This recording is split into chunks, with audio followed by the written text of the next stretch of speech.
Romanos, no capítulo 12. Essa palavra mudou a minha vida, vai mudar a sua vida também, eu não tenho dúvida. Aliás, o título já diz assim, a nova vida, né? É porque há uma mudança no momento em que você começa a refletir sobre o que eu vou ler aqui. São poucos versículos. Romanos, capítulo 12. Eu vou ler ali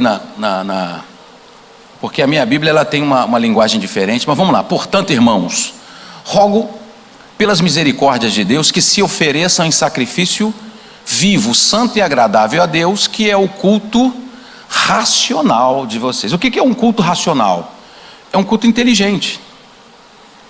É um culto onde a pessoa pensa, é um culto onde a pessoa reflete, é um culto onde a pessoa, ela não permite que aquilo que não seja claro domine a vida dela. O culto racional é onde a pessoa entende perfeitamente o que está sendo comunicado. Isso é um culto racional. O culto racional não é aquele culto onde chega um mestre e fala muitas palavras bonitas. O culto racional é aquele que você consegue compreender e entender o que está escrito e que vai de encontro com a sua necessidade. Isso é um culto racional. O culto racional é um culto inteligente. Não é um culto onde as pessoas, elas não são permitidas refletir e tomar as suas próprias decisões. A palavra de Deus, ela nos deixa livre para tomarmos as nossas decisões. E uma das decisões é, você quer viver ou quer morrer? Ah, eu quero viver, então você vai tomar uma atitude agora de vida. Ah, eu quero morrer, então muitos fazem isso. Aliás, a cada 40 segundos uma pessoa tira a sua vida no mundo. Infelizmente é assim que o diabo age. A cada 40 segundos uma pessoa, quer dizer, enquanto nós estamos aqui no culto, quantas pessoas já tomaram a decisão de cometer o suicídio? Infelizmente é triste, é doloroso para nós, porque o homem de Deus, ele quer que todos se salvem, ele quer que todos sejam convertidos, ele quer que todos, porque quem é salvo, quer salvar. Não é isso, sim ou não? Vamos lá? Portanto, vamos passar agora para o versículo, é isso aí? Não se amoldem ao padrão deste mundo, ou seja, então, nós não temos que ser guiados nem moldados pelo que se vê aí fora, pelos padrões que nos são apresentados todos os dias, e são padrões que dá até vergonha. Eu que morei fora, morei em outros países, eu me lembro que eu levei uma multa de trânsito porque estava a 40 km por hora. Você já imaginou você levar uma multa porque você estava a 40 km por hora? É porque na estrada onde eu estava, ou na avenida onde eu estava, só se podia andar 30. E eu estava a 40, levei uma multa, o japonês me parou, me deu uma multa sorrindo e disse, $800, um abraço, e o senhor tem 7 dias para pagar, e acabou. É assim, não tem conversa. Por quê? Porque os padrões que eles colocam, os padrões de rigidez para que as pessoas sigam as leis no Japão, elas são impostas com punições. Por que esse país ele não muda? Porque não tem punição, né? Essa que é a grande realidade. Vamos lá? Porque eu tenho uma coisa muito importante para falar para vocês e eu não gostaria que vocês perdessem isso. Então não nos amoldem ao padrão deste mundo, mas transformem-se pela renovação da sua mente. Onde é que está a mudança da sua vida? Está na transformação da sua mente, é na sua forma de pensar. O que o diabo não quer é que você pense. O diabo odeia quem pensa, porque quem pensa, e quem pensa bastante e sabe refletir sobre o que está pensando, certamente ela toma decisões mais corretas e coerentes. A pessoa, quando não tem senso para pensar, ela toma atitudes cada vez mais erradas. Elas erram muito e falham muito e às vezes sofrem muito por causa da sua mente que é retrógrada, que é ultrapassada, ou que é às vezes amoldada pelos padrões do mundo. Se um rouba, se a minha comunidade rouba, eu vou roubar também. Por quê? Porque faz parte do senso comum. Não, mas não faz parte do seu caráter diante de Deus. Nós temos que ser diferentes. Uma revolução, ela só acontece quando nós estamos indignados ou revoltados com a situação que estamos vivendo. Uma vez eu fiz uma palestra, estava lá o ministro da Educação, estava o governador do Distrito Federal, e eu falei para os pais dos alunos. Eles estavam se formando na primeira turma do ProUni. Eu fui paraninfo da primeira turma do ProUni no Distrito Federal. Tive a honra de ser convidado para fazer a palestra magna para aqueles jovens. E uma das coisas que eu falei e que eu guardei no meu coração naquele dia é que a maior revolução que existe é a revolução do conhecimento. A Bíblia fala sobre isso. Ela diz que o povo sofre por falta Então a maior revolução que pode acontecer é a revolução do conhecimento. É quando você conhece os seus direitos, você não é mais aprisionado, você não é mais escravo. Quando você conhece aonde você pode ir ou o que você pode fazer, ninguém mais vai te impedir de fazer isso. Então a maior revolução é a revolução do conhecimento, é a revolução na nossa mente. Agora feche os olhos, por favor. Meu Deus, visita a mente de cada pessoa que aqui está. Meu Deus, apaga agora, nesse instante, todos os conceitos e preceitos desse mundo na mente deles, para que hoje eles tomem a maior e a melhor decisão da vida deles. E assim, meu Pai, ao terminar essa reunião, o Senhor já estará preparando todas as respostas que o teu povo precisa. Diga, eu creio nisso. Amém. Houve uma moça, uma senhora, era uma jovem, o nome dela era Harriet. Harriet era uma moça negra, e ela tinha sido levada do seu país para os Estados Unidos, para a parte norte dos Estados Unidos, onde havia a escravidão. E Harriet, uma moça de 1,30 m de altura, ela foi ser viciada quando jovem, ela foi estuprada, ela foi violentada, porque ela era uma negra, e era uma negra escrava. Qual era o direito dos escravos? Era só o de comer e nada mais. E ela então, Harriet, um dia, ela conseguiu, através da sua força, se tornar uma espécie de líder entre os negros da sua comunidade. E um dia Harriet chamou os seus parentes e disse o seguinte: eu vou sair dessa terra e vou libertar vocês. E eles riram, por quê? Porque ela era uma negra de 1,5 m de altura, era uma negra pequenininha. E um dia ela viu um dos seus irmãos apanhando, e ela ficou tão revoltada com aquilo que a força dela sobressaiu-se à força daqueles verdugos, daqueles homens que estavam batendo nela. Estavam batendo no irmão dela com muita violência. E ela então entrou no meio e deu uma surra nos dois homens que estavam batendo seus irmãos. Ela só tinha 1,5 m de altura, mas ela tinha tanta força que bateu naqueles dois homens. Com raiva eles se juntaram e deram uma pedrada na cabeça dela, tão forte que ela entrou em coma por 3 meses. Então veja, ela agora tinha um problema a mais, porque ela se recuperou. A vontade dela de viver, a decisão dela de viver era tão maior do que a morte, que ela saiu do coma e voltou à vida normal. Porém, ela ficou com uma doença, uma sequela. Quando ela estava trabalhando, de vez em quando ela apagava, a mente desligava e ela apagava. Então ela era negra, 1,5 m de altura, escrava e agora doente, tinha uma sequela de uma enfermidade. Mas mesmo assim ela não desistiu. O que ela fez? Ela decidiu que iria se casar com um escravo livre, chamado John Tubman. E ela então se casou com John Tubman porque John era um escravo livre. Ou seja, ele havia recebido a sua carta de alforria. Ela se casou com ele, e um dia ela, sentada ao lado dele, disse: meu amor, vamos fugir para a gente poder criar uma condição de salvar a nossa família. E o John disse: por que eu vou fugir, Harriet? Eu sou livre. Você é escrava, eu sou livre, eu não vou fugir não. Ela disse: tá bom, John, você não vai estar comigo, não tem problema não, mas um dia eu vou fugir, vou salvar a minha família e você vai ouvir falar de mim. E ele riu dela. Por quê? Não tinha estudo, negra, 1,5 m de altura, doente, mas num dia de chuva muito forte, ela arrumou uma pequena matula, colocou ali alguns pães, colocou um pouquinho de água e descobriu as antigas estradas de ferro dos Estados Unidos que estavam já em desuso, e ela então, por aquela estrada, trilhou mais de 24 horas sem parar, até que ela chegou na parte sul dos Estados Unidos e ela conseguiu fugir.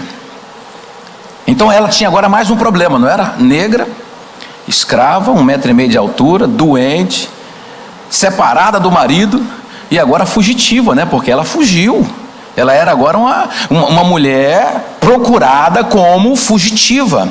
E ela então começou a trabalhar na parte sul dos Estados Unidos, não havia mais a escravidão. Então, o que ela fazia? Ela começou a trabalhar como doméstica.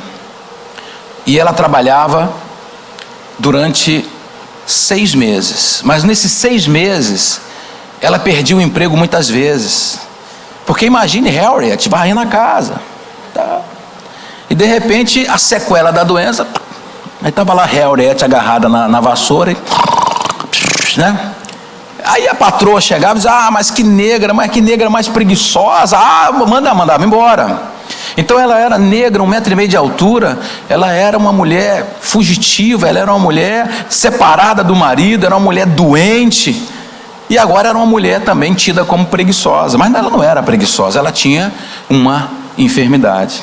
Mas o que ela fazia? Ela durante 6 meses ela juntava dinheiro. Todo o dinheiro que ela conseguia juntar, ela guardava para trazer, para buscar a sua família. Então, quando ela tinha dinheiro suficiente, ela então saía da sua terra e ia até a terra dos seus parentes. E de madrugada ela entrava lá nas senzalas, chamava a sua família e disse: olha, eu tenho dinheiro aqui para levar 30 pessoas. Quem é que quer ir comigo? Mas ela comprou um revólver, porque ela dizia o seguinte: quem quiser ir é só caminho de ida, não tem volta. Se você quer fugir comigo, então venha. Mas se apenas pensar que vai desistir, tu vai morrer no meio do caminho. Porque eu não posso deixar nenhuma oportunidade para que me peguem, porque eu tenho um projeto grande na minha vida. Repita isso: eu tenho um projeto grande na minha vida. Você vai ter um projeto, ao terminar o que eu vou dizer, você vai ter um projeto grande na sua vida e vai revolucionar a sua vida, porque a sua mente vai se abrir para o que Deus quer que você faça. A sua mente vai ser transformada hoje, em nome do Senhor Jesus. Você vai ver como Deus está precisando de você. E eu vou fazer um chamado especial aqui hoje. Deus precisa de você. E quem, como disse o nosso pastor Jaime, quem tem fé marcha, o covarde desiste. O fraco tem medo, mas o valente, ele marcha. Então Harriet, durante 10 anos, ela fazia esse mesmo ritual. 6 meses trabalhava, 6 meses desaparecia. Cadê Harriet? Ela estava lá buscando a sua família. Em 10 anos, ela conseguiu trazer 300 homens e mulheres da família dela para a parte sul dos Estados Unidos. A história dela correu. Aquela negra, 1,5 metro de altura, doente, separada do marido, fugitiva, e agora bandida, né? Porque ela estava roubando escravos. Aquela mulher foi convidada por Abraham Lincoln. Olha que história linda! Ela foi convidada por Abraham Lincoln para, na Guerra da Secessão, 1862, ela era enfermeira da Guerra da Secessão. Quando terminou a guerra e a parte sul venceu, o que aconteceu? E a parte norte venceu. Os Estados Unidos então se unificaram, e a primeira coisa que Abraham Lincoln fez foi abolir a escravidão nos Estados Unidos. E hoje Harriet, ela consta na história como a Moisés do século XIX. Ela era uma mulher sem condição alguma, mas se transformou na Moisés do século XIX. Quantos Moisés você conhece na história? Quantos homens tiveram a oportunidade de serem chamados de Moisés? Mas uma mulher negra sem condição alguma se transformou numa Moisés do século XIX. Ela entrou para a história. Se você procurar na internet Harriet Tubman, você vai encontrar. Ou então, se você pesquisar Moisés do século XIX, você vai ver a história dessa heroína. Sabe por que ela conseguiu fazer isso? Porque um dia ela decidiu renovar a sua cabeça. Ela não aceitou mais a escravidão. Essa semana eu chorei copiosamente, mas chorei muito. Porque eu fui almoçar em um lugar. Depois que eu terminei de almoçar, graças a Deus, uma boa comida, eu sentei. Aliás, nem sentei, eu estava caminhando quando alguém me disse: Bispo Natal, que prazer em vê-lo. E aquela pessoa veio e me deu um abraço muito forte. Eu senti que ela estava ali porque tinha muito respeito. E ela começou a falar e disse: olha, Eu fui pastor, perdi tudo, deixei de ser pastor, resolvi seguir a minha esposa não queria mais fazer a obra, eu resolvi segui-la, abandonei a minha fé, mas hoje eu estou tentando recomeçar a minha vida. E ele disse: eu não tenho um centavo no meu bolso, eu não tenho uma moeda, o meu gás acabou, eu não tenho uma moeda para comprar o gás da minha casa, eu estou morando de favores na casa da minha sogra, eu estou vivendo uma vida muito mal. Mas ele foi pastor, por que ele está vivendo uma vida assim?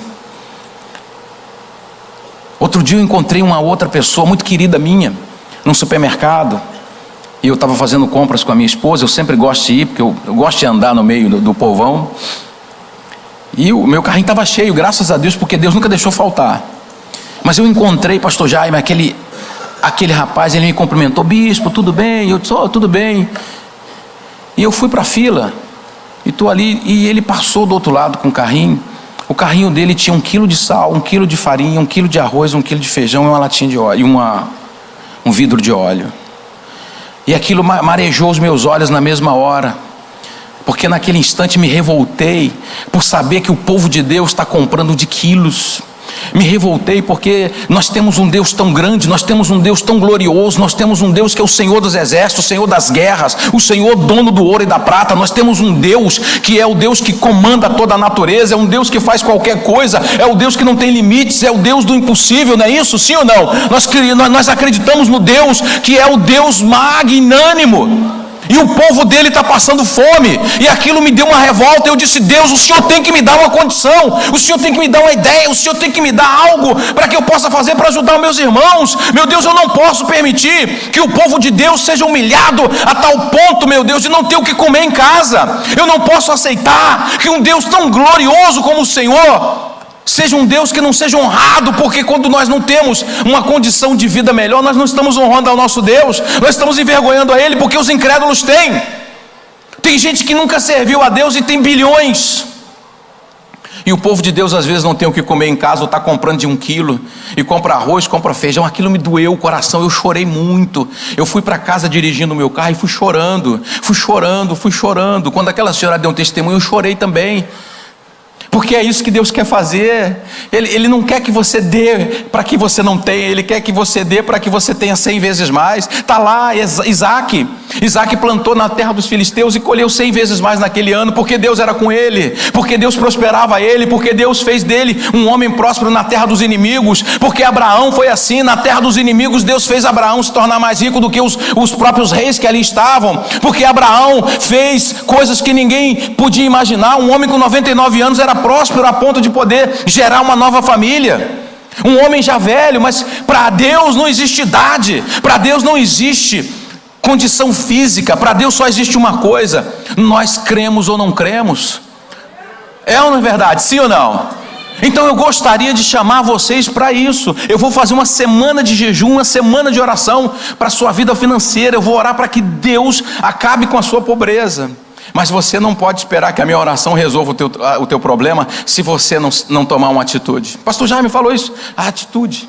O que muda é a atitude. Neemias só foi diferente do seu povo porque ele tomou atitudes. Eu vou abrir mão do que eu tenho e vou fazer o que eu tenho que fazer. Eu vou reconstruir, eu vou começar. Se tiver que começar do zero, comece do zero, não tem nenhum problema. Se tiver que recomeçar, pequenino, recomece, mas comece alguma coisa. Não fique esperando que a sua vida vá mudar porque vai vir um pregador aqui que vai revolucionar a sua vida. Ninguém vai revolucionar a sua vida. Quem vai revolucionar a sua vida é a sua mente. Nós somos transformados pela revolução da nossa mente. É você que tem que fazer, é você que tem que tomar uma decisão hoje. E a decisão é: meu Deus, se eu tiver que orar 2 vezes por dia, eu vou orar 3, 4, 5, não importa. Se eu tiver que trabalhar sozinho, eu vou trabalhar sozinho. Não tem marido, não tem esposa, não tem filho, não tem ninguém. Mas eu vou porque eu quero fazer, eu vou porque eu quero ser a glória de Deus. Eu não quero ser vergonha. Eu fiquei revoltado. Aquilo me doeu o coração. Eu cheguei em casa e falei com a minha esposa, disse: minha filha, eu não posso aceitar. Deus tem que fazer algo na minha vida tão grande para que eu possa ajudar os meus irmãos a não passar mais dificuldade. Porque para nós, a coisa pior do mundo, o homem de Deus, a mulher de Deus, quando vê alguém da sua própria família passando dificuldade, necessidade, ela se condói. o coração dela se esvai, o coração dela vai ao chão, porque ela não quer isso. Eu me lembro de um rapaz, ele era mendigo, e um dia ele leu algumas palavras e de repente ele estava sentado assim numa escada pedindo esmola e tinha uma placa do lado. A placa dizia o seguinte: sou rico, feliz, bem casado, moro bem, meu carro é 0 quilômetro, não tenho necessidade de nada. Mas estava sentado ali pedindo esmola. E as pessoas passavam e vendo aquele homem daquele jeito, às vezes até, vou dar uma moeda. E a cada dia que ele estava lá, mais crescia a vida dele. Um dia chegou um grande empresário, chamou ele do lado e disse: vem cá, que história é essa aí? Por que você escreveu isso? Porque todo mundo escreve o contrário, todo mundo escreve: eu estou na miséria, eu estou passando fome, eu estou na desgraça, perdi um filho, eu estou doente. Eu não, eu acredito que vou ser tudo isso que está aqui na minha placa. E aquele empresário disse: então vem comigo. Rapaz, você tem uma cabeça brilhante, vem comigo. Levou ele para fazer uma campanha de marketing da empresa, e a empresa disparou. Por quê? Porque a novidade, era algo diferenciado. E aquele homem foi crescendo. 10 anos depois, ele foi convidado para ser o diretor-geral da empresa. E ele contou o testemunho, que ele tinha a casa dos sonhos, ele tinha o carro dos sonhos, ele tinha a vida dos sonhos, a família dos sonhos, ele tinha tudo que estava escrito naquela placa. E o dono chamou ele: vem cá, rapaz, me conta aí. Eu sempre tive curiosidade, mas agora que você é diretor, eu quero que você me diga qual é o segredo. O que você fez? Ele disse: olha, eu li umas palavras que mudaram a minha vida. E o empresário perguntou assim: mas você leu as palavras e simplesmente mudou a sua vida? Ele disse: não, é porque eu acreditei naquelas palavras. Você crê na palavra de Deus?